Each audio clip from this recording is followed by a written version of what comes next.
Assalamualaikum warahmatullahi wabarakatuh.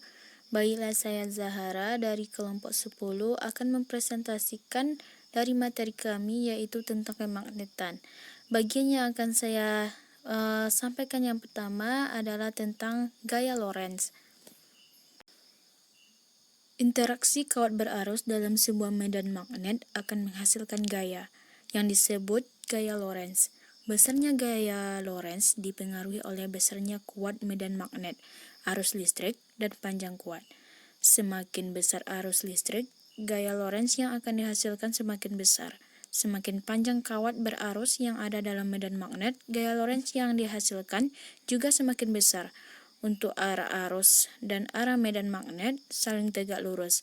Secara matematis, besar gaya Lorentz dapat dituliskan pada rumus, yaitu F sama dengan B dikali I dikali L, di mana F adalah gaya Lorentz dengan satuan Newton, B adalah medan magnet dengan satuan Tesla, I adalah arus listrik dengan satuan ampere, dan L adalah panjang kawat berarus yang masuk ke dalam medan magnet dengan satuan meter. Dan untuk penentuan dari arah gaya Lorentz dapat dilakukan dengan menggunakan kaidah tangan kanan, di mana jempol adalah arah arus listrik dan telunjuk adalah arah medan magnet, sedangkan jari tengah adalah arah gaya Lorentz. Seperti yang tertera pada gambar di slide. Selanjutnya yaitu contoh soal dari gaya Lorentz. Sebuah kawat tembaga sepanjang 10 meter dialiri arus listrik sebesar 5 mA. Jika kawat tembaga tersebut tegak lurus berada dalam medan magnet sebesar 8 Tesla, berapakah gaya Lorentz yang timbul? Maka dari soal dapat kita ketahui, yaitu L-nya adalah 10 meter, I-nya adalah 5 mA.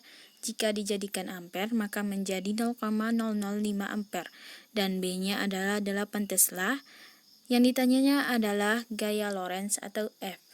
Maka dapat kita jawab, yaitu F adalah B dikali I dikali L dengan 8 Tesla dikali 0,005 ampere dikali 10 meter. Maka hasilnya adalah 0,4 Newton. Jadi, gaya Lorentz yang ditimbulkan sebesar 0,4 Newton. Selanjutnya adalah induksi elektromagnetik. Induksi elektromagnetik membahas tentang konsep arus listrik yang dapat menghasilkan medan magnet dan medan magnet yang mampu menghasilkan listrik. Contohnya, penerapan dari induksi elektromagnetik dalam kehidupan sehari-hari adalah generator, dinamo AC atau DC, dan transformator. Transformator adalah alat yang digunakan untuk mengubah besar tegangan listrik. Berdasarkan penggunaannya, transformator dibagi menjadi dua jenis, yaitu transformator step down dan transformator step up, di mana fungsi dari transformator step down adalah untuk menurunkan tegangan listrik, sedangkan transformator step up berfungsi untuk menaikkan tegangan listrik. Selanjutnya kita bisa melihat dari gambar transformator step down dan transformator step up, di mana gambar A adalah transformator step down dan B adalah transformator step up. Transformator step down adalah jumlah lilitannya primernya lebih banyak daripada jumlah lilitan sekunder, maka tegangan pada kumparan sekunder juga akan lebih kecil daripada tegangan pada kumparan primer. Dan sedangkan transformator step up mempunyai jumlah lilitan primernya lebih sedikit daripada jumlah lilitan sekunder, maka tegangan pada kumparan sekunder akan lebih besar daripada tegangan pada kumparan primer.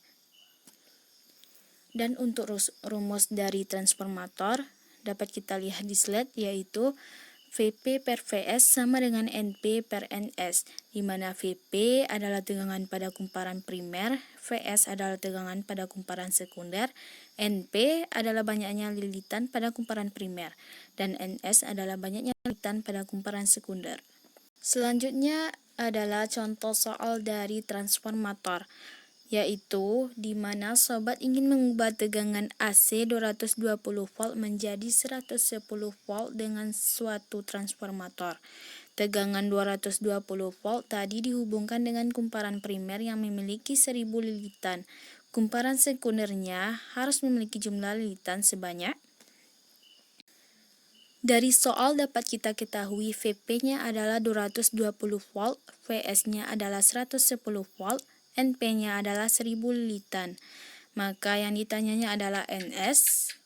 Dapat kita jawab yaitu VP per VS adalah NP per VS.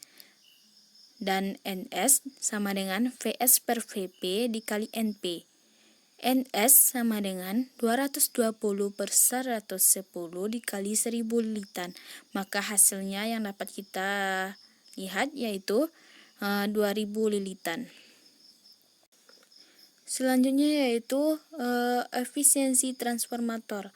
Efisiensi adalah nilai yang menyatakan perbandingan antara daya keluaran dengan disebut dengan Pout dengan daya masukkan atau disebut dengan Pin. Nilai efisiensi transformator dapat kita rumuskan yaitu neu sama dengan Pout per Pin dikali 100% atau neu sama dengan PS dikali IS per VP dikali IP dikali 100%.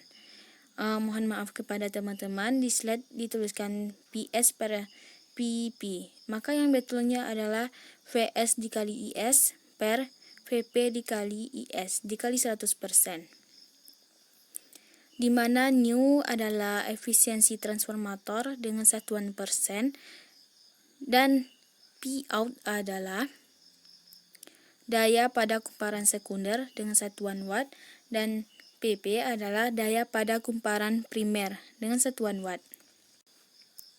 Maka selanjutnya adalah contoh soal dari efisiensi transformator. Sebuah transformator memiliki efisiensi 60%. Jika daya primernya 300 watt, tentukan besar daya sekundernya. Maka dari soal dapat kita ketahui nu-nya adalah 60%, PP-nya adalah 300 watt, dan yang ditanyanya adalah PS. Maka dapat kita jawab yaitu rumus dari nu adalah VS dikali IS per VP dikali IP dikali 100%. Maka dapat disimpulkan nu sama dengan PS per PP dikali 100%. Maka PS-nya adalah nu dikali PP per 100%. Dan didapatkan yaitu 60% dikali 300 watt per 100% adalah 180 watt. Maka hasilnya adalah 180 watt.